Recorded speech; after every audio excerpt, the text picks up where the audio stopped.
Peggy 18.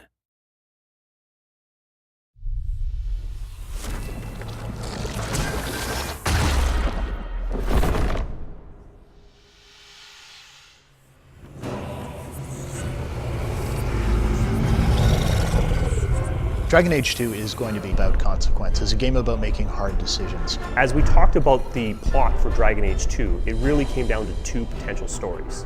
One, which felt a lot like Dragon Age Origins, and the second, which delved into a lot more about the actual lore and history of Dragon Age 2. The second option was the tougher option to tell. But we felt that Dragon Age needed to explore some different directions and some different ways to tell story.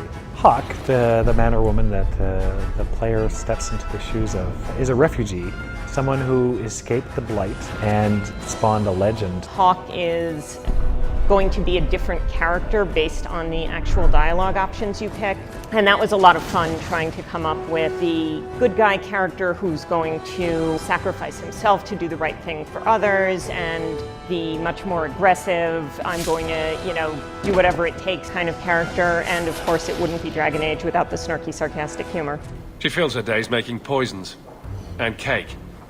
Tell me you didn't try the cake.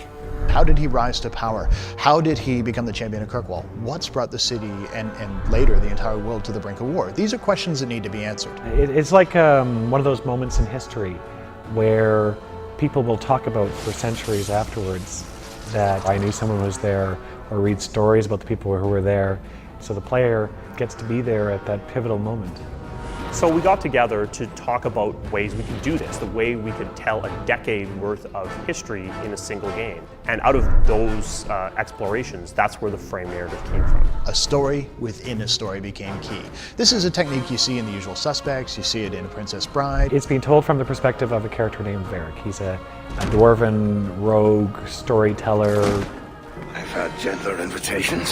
Varric knew the player, and he's telling the story to Cassandra, who is a Templar investigator who is trying to figure out what happened. Time to start talking, dwarf. They tell me you're good at it. But he doesn't always tell the truth. Sometimes he begins telling the legend, the story that everybody knows about this character, Hawk, that was larger than life. Bullshit. That's not what really happened.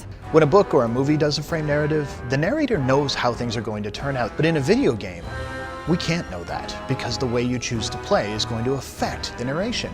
And what's so very cool about this is, while we can't really take credit for frame narrative, it's been used for hundreds of years, I think this may be one of the first, the truly interactive frame narratives. Thus began the champion's first year in Kirkwall, settling his debts with the mercenaries. That's when I first met the champion. In Dragon Age Origins, you traveled across the land, but in Dragon Age 2, you're traveling through time. We're focused on a more specific area. You see it over time, you see it evolve, you see it change. This, I think, gives it more depth. Relationships can develop over a period of years rather than just weeks or months. Been a while, hasn't it? I've been keeping an eye on you. On one hand, an adventure tale isn't necessarily about romance, but on the other hand, what adventure tale, what science fiction or fantasy tale have you ever seen that didn't have some element of romance?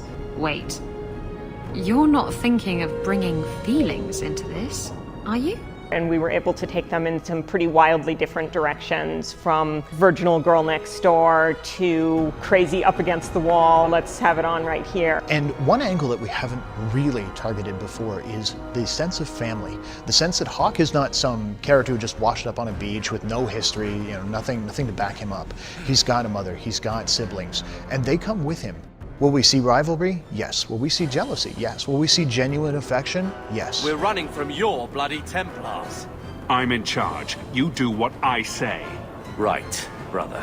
So it's obvious, well, if I'm going to become the champion of Kirkwall, why bother playing? Well, the question is, what is a champion of Kirkwall?